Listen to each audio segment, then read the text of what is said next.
नमस्कार विद्यार्थी मित्रांनो, आज आपण इयत्ता 10वी इतिहास या विषयातील इतिहास लेखन भारतीय परंपरा हा पाठ अभ्यासणार आहोत.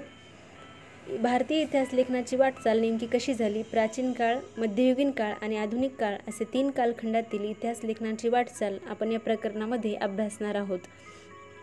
इतिहास लेखनाच्या पाश्चात्य परंपरेची ओळख आपण पहिल्या पाठात करून घेतली. या पाठात आपण भारतीय इतिहास लेखनाच्या परंपरेबद्दल माहिती घेणार आहोत. त्यापैकी पहिला जो काळ आहे तो म्हणजे प्राचीन काळ. प्राचीन काळातील इतिहास लेखन. प्राचीन भारतामध्ये पूर्वजांचे पराक्रम, दैवत परंपरा, सामाजिक स्थित्यंतरे इत्यादींच्या स्मृती केवळ मौखिक परंपरेने जपल्या जात असत आणि हडप्पा संस्कृतीमध्ये मिळालेल्या प्राचीन लेखांच्या आधारे भारतामध्ये लेखन कला इसवी सनापूर्वी 3ऱ्या सहस्त्रकापासून किंवा त्याही पूर्वीपासून अस्तित्वात होती असं दिसतं. परंतु हडप्पा संस्कृतीची लिपी वाचण्यात अजूनही आपल्याला यश मिळालेलं नाही. भारतातील ऐतिहासिक स्वरूपाचे सर्वाधिक प्राचीन लिखित साहित्य हे कोरीव लेखांच्या स्वरूपातलं आहे. त्यांची सुरुवात मौर्य सम्राट अशोकाच्या काळापासून म्हणजेच इसवी सनापूर्वी 3ऱ्या शतकापासून होते. सम्राट अशोकाचे कोरीव लेख हे प्रस्तरावर आणि दगडी स्तंभावर कोरलेले आहेत. इसवी सनाच्या पहिल्या शतकापासून धातूची नाणी, मूर्ती आणि शिल्पे, ताम्रपट इत्यादींवरील कोरीव लेख उपलब्ध होऊ लागतात. यामधून महत्त्वाची ऐतिहासिक माहिती मिळते. या सर्व प्रकारच्या कोरीव लेखांमुळे संबंधित राजाचा काळ, वंशावळ, राज्यविस्तार, तत्कालीन शासन व्यवस्था, महत्त्वाच्या राजकीय घडामोडी, तत्कालीन सामाजिक रचना, हवामान, दुष्काळ यांसारख्या महत्त्वाच्या बाबींची माहिती मिळते. प्राचीन भारतीय साहित्यामध्ये रामायण, महाभारत ही महाकाव्य, पुराणे, जैन आणि बौद्ध ग्रंथ, धर्मग्रंथांखेरीज भारतीय ग्रंथकारांनी लिहिलेले ऐतिहासिक स्वरूपाचं साहित्य आणि परकीय प्रवाशांची प्रवास वर्णने ही इतिहास लेखनाची महत्त्वाची साधनं मानली जातात. त्याचबरोबर प्राचीन काळातील राजांचे चरित्रे तसेच राजघराण्यांचे इतिहास लेखन हे भारतीय इतिहास लेखनाच्या वाटचालीतील महत्त्वाचे टप्पे आहेत. इसवी सनाच्या 7व्या शतकात बाणभट्ट या कवीने लिहिलेलं हर्षचरित हे एक संस्कृत काव्य ऐतिहासिक चरित्र ग्रंथाच्या स्वरूपाचं आहे. त्यामध्ये तत्कालीन सामाजिक, आर्थिक, राजकीय, धार्मिक आणि सांस्कृतिक जीवनाचं वास्तववादी चित्रण केलेलं दिसतं. यानंतर हा जो ताम्रपट आहे तो सोहगोडा ताम्रपट आहे. हा ताम्रपट सोहगोडा जिल्हा गोरखपूर, उत्तर प्रदेश येथे सापडला. हा ताम्रपट मौर्य काळातील असावा असं मानलं जातं. ताम्रपटावरील कोरीव लेख हे ब्राह्मी लिपीत आहेत. लेखाच्या सुरुवातीस जे चिन्हे आहेत त्यातील पारासहित असलेला वृक्ष तसेच पर्वत म्हणजेच एकावर एक असलेल्या 3 कमानी ही चिन्हे प्राचीन आहेत. आहत नाण्यांवर सुद्धा आढळतात. 4 खांबावर उभे असलेले दुमजली इमारतीप्रमाणे दिसणारे चिन्ह कोठारघरांचे निदर्शक असावेत असे अभ्यासकांचे मत आहे. या कोठारघरांमधील धान्य जपून वापरण्यात यावे असा आदेश त्या लेखात दिलेला आहे. दुष्काळजन्य परिस्थितींचं निवारण करण्यासाठी काय काळजी घ्यावी या संदर्भातला हा आदेश असावा असं मानलं जातं. त्यानंतर पाहूयात मध्ययुगीन काळातील इतिहास लेखन. इसवी सनाच्या 12व्या शतकात कल्हण याने लिहिलेला राजतरंगिणी हा काश्मीरच्या इतिहासावरील एक ग्रंथ आहे. इतिहास लेखन शास्त्रशुद्ध कसं असावं याच्या आधुनिक संकल्पनेशी हा ग्रंथ जवळचे नाते सांगतो. त्यामध्ये अनेक कोरीव लेख, नाणी, प्राचीन वास्तूंचे अवशेष, राजकुलांच्या अधिकृत नोंदी आणि स्थानिक परंपरा अशा अनेक साधनांचा चिकित्सक अभ्यास करून आपण हा ग्रंथ रचला असा उल्लेख यामध्ये कल्हणाने केलेला आहे. मध्ययुगीन भारतामध्ये मुस्लिम राज्यकर्त्यांच्या दरबारातील इतिहासकारांच्या लेखनावर प्रामुख्याने अरबी आणि फारसी इतिहास लेखनाच्या परंपरेचा प्रभाव असलेला दिसतो. मध्ययुगीन मुस्लिम इतिहासकारांमध्ये जियाउद्दीन बर्नी हा एक महत्त्वाचा इतिहासकार होता. तारिखी फिरोजशाही या त्याच्या ग्रंथात त्याने इतिहास लेखनाचा हेतू स्पष्ट केला आहे. त्याच्या मते इतिहासकाराचं कर्तव्य फक्त राज्यकर्त्यांच्या पराक्रमाचं आणि कल्याणकारी धोरणांचं वर्णन करून संपत नाही, तर त्यांच्या दोषांचे आणि चुकीच्या धोरणांचे चिकित्सक विवेचनही त्याने करायला हवे. एवढेच नव्हे तर संबंधित काळातील विद्वान व्यक्ती, अभ्यासक, साहित्यिक आणि संत यांचा सांस्कृतिक जीवनातील प्रभावही लक्षात घ्यायला हवा. बर्नीच्या या विचारसरणीमुळे इतिहास लेखनाची व्याप्ती अधिक विस्तारत गेली. त्याचबरोबर मुघल बादशहांच्या दरबारातील इतिहासकार जे आहेत त्यांच्या लेखनात राज्यकर्त्यांची स्तुती आणि त्यांच्याबद्दलची निष्ठा या पैलूंना विशेष महत्त्व प्राप्त झालेलं होतं. त्याखेरीज त्यांच्या वर्णनात समर्पक पद्य उतारे आणि सुंदर चित्रांचा अंतर्भाव करण्याची पद्धतही सुरू झालेली दिसते. मुघल साम्राज्याचा संस्थापक बाबर याचे आत्मचरित्र तुझुकी बाबरीमध्ये त्याला कराव्या लागलेल्या युद्धांची वर्णने आहेत. त्याच्या बरोबरीने त्याने प्रवास केलेल्या प्रदेशांची आणि शहरांची वर्णने, तेथील स्थानिक अर्थव्यवस्था आणि रीतिरिवाज, वनस्पतीसृष्टी यांची बारकाईने केलेली निरीक्षणे यांचाही समावेश त्यामध्ये होतो. इतिहास लेखनाच्या चिकित्सक पद्धतींच्या दृष्टीने अबुल फजल यांनी लिहिलेला अकबरनामा या ग्रंथाचे विशेष महत्त्व आहे. अधिकृत नोंदींच्या आधारे ऐतिहासिक कागदपत्रांचे काळजीपूर्वक केलेले संकलन आणि त्यातील माहितींच्या विश्वासार्हतेची कसून केलेली छाननी ही अबुल फजलने अवलंबलेली संशोधन पद्धती पूर्वग्रहविरहित आणि वास्तववादी होते असे मानता येईल. त्यानंतर अभ्यासूयात बखर. बखर हा एक साहित्य प्रकार आहे आणि शूरवीरांचे गुणगान, ऐतिहासिक घडामोडी, लढाया, थोर पुरुषांचे चरित्र याविषयीचं लेखन आपल्यास बखरीत वाचायला मिळतं. मराठी भाषेमध्ये सुद्धा विविध प्रकारच्या बखरी उपलब्ध आहेत. यातील एक महत्त्वाची बखर म्हणजे सभासद बखर. छत्रपती राजाराम महाराजांच्या कारकिर्दीत कृष्णाजी अनंत सभासद यांनी ही सदर बखर लिहिली. छत्रपती शिवाजी महाराजांच्या कारकिर्दींची माहिती यामधून आपल्याला मिळते. त्यानंतर भाऊसाहेबांची बखर. या बखरीत पानिपतच्या लढाईंचं वर्णन आहे. याच विषयावर आधारित पानिपतची बखर अशी ही स्वतंत्र बखर आहे. होळकरांची कैफियत. या बखरीतून आपणास होळकरांचे घराणे आणि त्यांचे योगदान समजतं. बखरींचे चरित्रात्मक, वंशानुचरित्रात्मक, प्रसंगवर्णनात्मक, पंथीय, आत्मचरित्रपर, कैफियत, पौराणिक आणि राजनीतिपर असे प्रकार पडतात. हा आहे अल्बेरुनी. अल्बेरुनी विविध ज्ञानशाखांमध्ये भारतीयांनी केलेली कामगिरी आणि भारतातील समाजजीवन यासंबंधी माहिती अरेबिक भाषेमध्ये लिहून ठेवलेली आहे. पुढील काळात अनेक परदेशी इतिहासकारांनी सुद्धा भारताविषयी माहिती देणारे ग्रंथ लिहिले. त्यातील हसन निजामी लिखित ताजुल मासीर, मिनाजी सिराज लिखित तबाकती नासिरी, अमीर खुसरो यांचे विपुल लेखन, तुजुकी तिमुरी हे तैमूर लंग यांचे आत्मचरित्र, याह्या बिन अहमद सरहिंदी लिखित तारिखी मुबारक शाही यांसारखे ग्रंथ महत्त्वाचे आहेत. त्यांच्या लेखनातून आपल्याला भारतातील मध्ययुगीन कालखंडांसंबंधी महत्त्वाची माहिती मिळते. परदेशी प्रवाशांनी लिहून ठेवलेले वृत्तांत ही भारताच्या इतिहासाची महत्त्वाची साधने आहेत. Ibn Battuta, Abdul Razzaq, Marco Polo, Nicolo Conti, Barbosa आणि डॉमिंगोस हे त्यापैकी आहेत. त्यांच्या लेखनातून मध्ययुगीन भारतासंबंधीची ऐतिहासिक माहिती मिळते. त्याच्यामध्ये ईश्वरदास नागर, भीमसेन सक्सेना, खाफी खान आणि निकोलाय मनुची हे बादशाह औरंगजेबाच्या काळातले इतिहासकार आहेत. मुघल काळातील इतिहास समजून घेण्यासाठी या सर्व लेखनकारांचं लेखन जे आहे ते अत्यंत महत्त्वाचं ठरतं. त्यानंतर अभ्यासूयात आधुनिक काळातील इतिहास लेखन आणि नेमका ब्रिटिश काळ कसा होता त्याविषयी. 20व्या शतकामध्ये ब्रिटिशांच्या राजवटीत भारतीय पुरातत्वाच्या अभ्यासास सुरुवात झाली. भारतीय पुरातत्व सर्वेक्षण खात्याचे पहिले सरसंचालक अलेक्झांडर कॅनिंगहॅम यांच्या देखरेखीखाली अनेक प्राचीन स्थळांचं उत्खननही केलं गेलं. त्यासाठी प्रामुख्याने बौद्ध ग्रंथांमध्ये उल्लेख असलेल्या स्थळांवर त्यांनी लक्ष केंद्रित केलं. त्याचबरोबर पुढे जॉन मार्शल यांच्या कारकिर्दीत हडप्पा संस्कृतीचा शोध लागला आणि भारतीय संस्कृतीचा इतिहास इसवी सनापूर्वी 3ऱ्या सहस्त्रकापर्यंत किंवा त्याहूनही पूर्वीपर्यंत जाऊ शकतो हे सिद्ध झालं.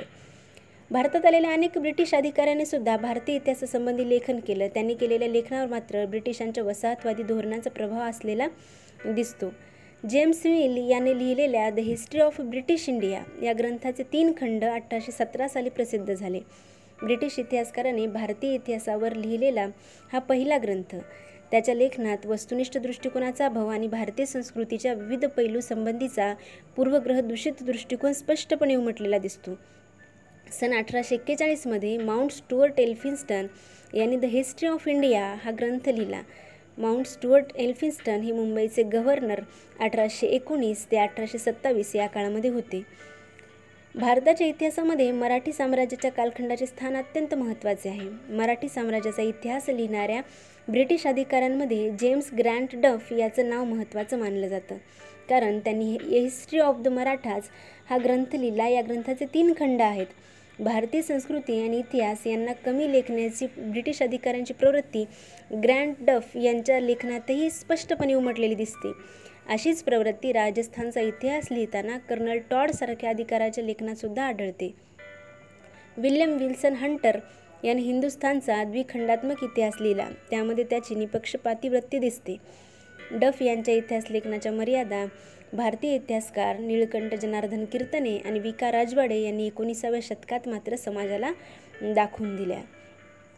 हे झालं इतिहास लेखन प्राचीन, मध्ययुगीन आणि आधुनिक काळामध्ये नेमकं भारतामध्ये कसं झालं त्याबद्दलची माहिती. आता भारतीय इतिहास लेखनामध्ये नेमक्या विविध तात्विक प्रणाली कोणत्या आहेत तर त्याचा अभ्यास करूयात. त्याच्यामध्ये पहिला जो प्रकार आहे तो म्हणजे वसाहतवादी इतिहास लेखन. वसाहतवाद कशाला म्हणतात? वसाहतवाद म्हणजे इतर युरोपियन व्यापाऱ्यांनी भारतामध्ये येऊन वसाहती स्थापन केल्या आणि वसाहती स्थापन करून त्यावर आपलं वर्चस्व प्रस्थापित केलं, याला आपण वसाहतवाद असं म्हणतो. आणि ह्या वसाहतवाद्यांनी लिहिलेला जो इतिहास आहे त्यालाच आपण वसाहतवादी इतिहास लेखन असं म्हणतो. भारतीय इतिहासाचा अभ्यास आणि लेखन करणाऱ्या सुरुवातीच्या इतिहासकारांमध्ये प्रामुख्याने ब्रिटिश अधिकारी तसेच ख्रिश्चन धर्मप्रसारकांचा अंतर्भाव होता. भारतीय संस्कृती गौण दर्जाची आहे या पूर्वग्रहांचं प्रतिबिंब त्यांच्यामधील काहींच्या लेखात स्पष्टपणे उमटलेलं दिसतं. वसाहतवादी ब्रिटिश सत्तेच्या समर्थनासाठी त्यांनी त्यांच्या या इतिहास लेखनाचा वापर केला. 1922 ते 1937च्या दरम्यान प्रसिद्ध झालेले केम्ब्रिज हिस्ट्री ऑफ इंडिया या ग्रंथाचे 5 खंड हे वसाहतवादी इतिहास लेखनाचे ठळक उदाहरण मानले जाते.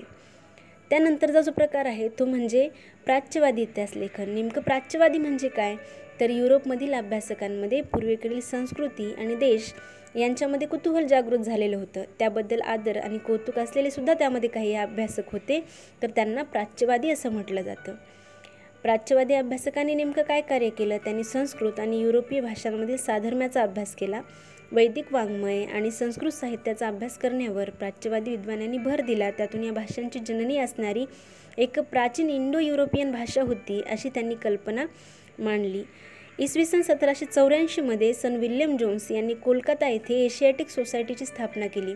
त्याद्वारे प्राचीन भारतीय वाङ्मय आणि इतिहास यांच्या अभ्यासास चालना मिळाली. प्राच्यवादी अभ्यासकांमध्ये फ्रेडरिक मॅक्स म्युलर या जर्मन अभ्यासकाचा प्रामुख्याने उल्लेख करायला हवा, कारण त्याच्या दृष्टीने संस्कृत भाषा ही इंडो युरोपियन भाषा गटातील ती प्राचीन शाखा होती. संस्कृत साहित्यात त्याला विशेष रस होता. त्याने हितोपदेश या संस्कृत ग्रंथाचा जर्मन भाषेत अनुवाद केला. तसेच the sacred book of the east या नावाने 50 खंड संपादित केले.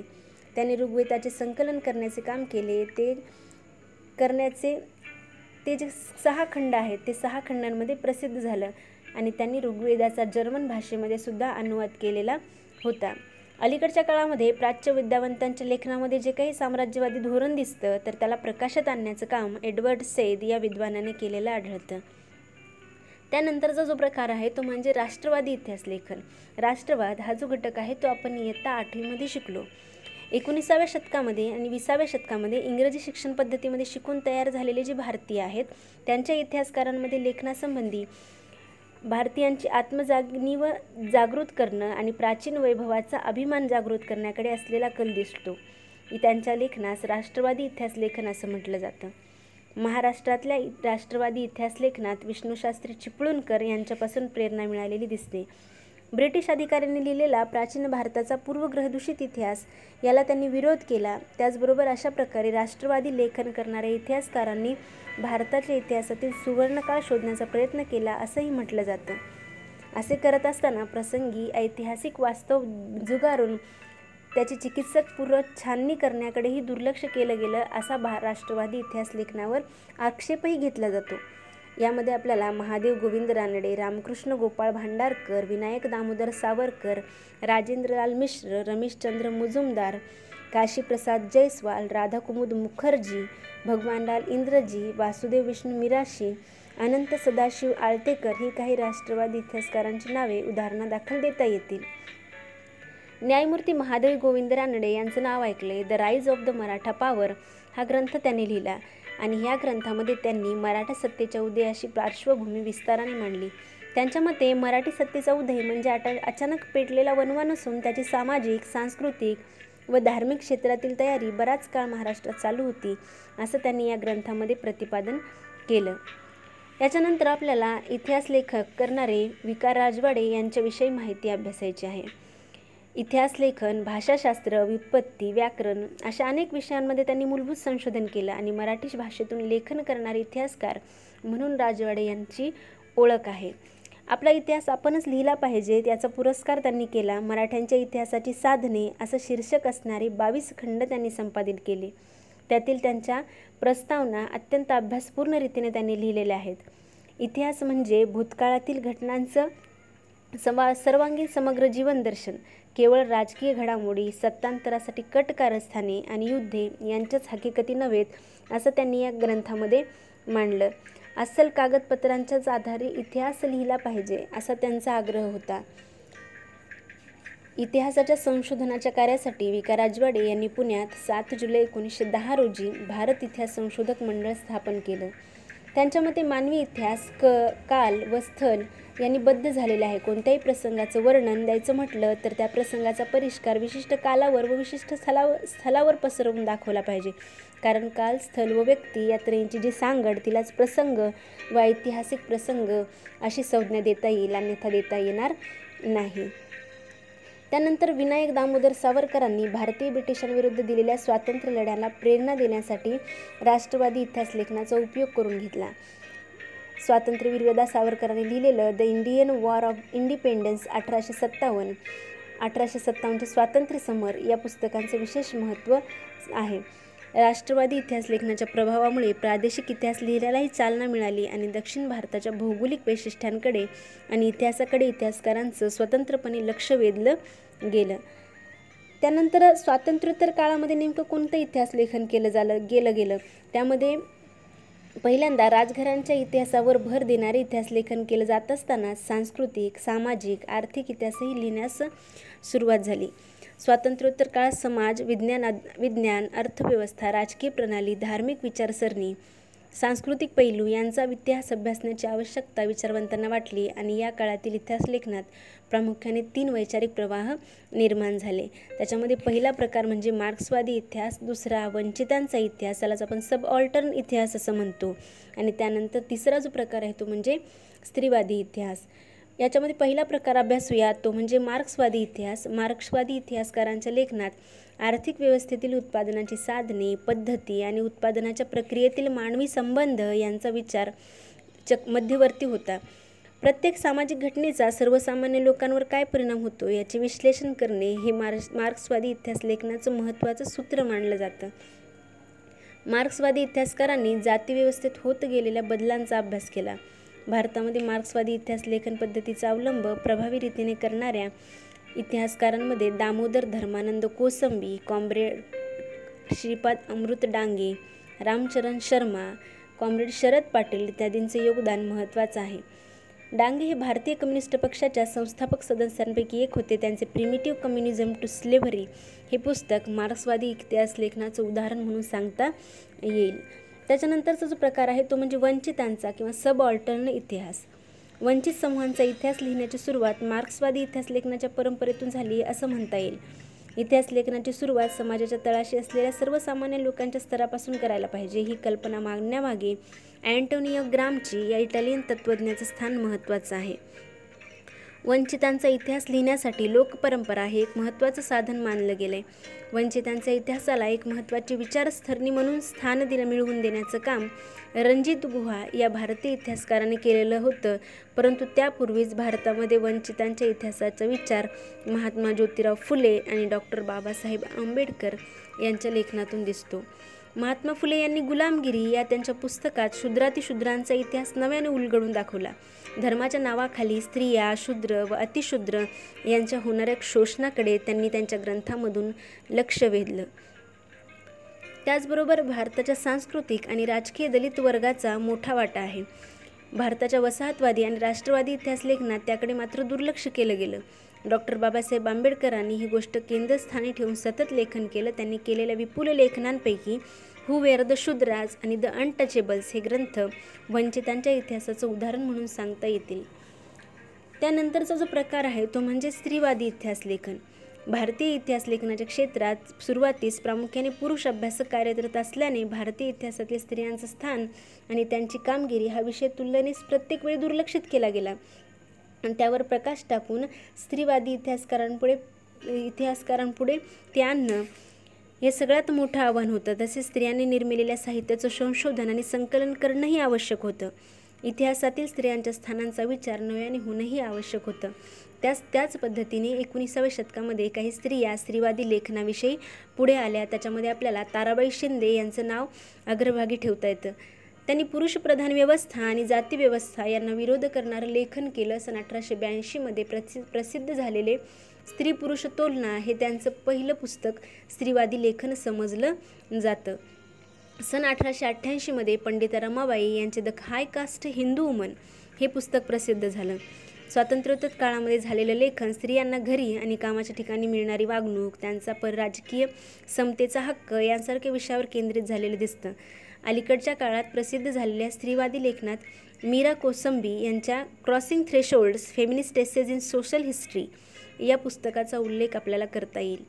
त्यामध्ये महाराष्ट्रातील पंडिता रमाबाई, भारतातील पहिल्या कार्यरत स्त्री डॉक्टर रखमाबाई यांसारख्या स्त्रियांच्या जीवनावरील निबंध आहेत.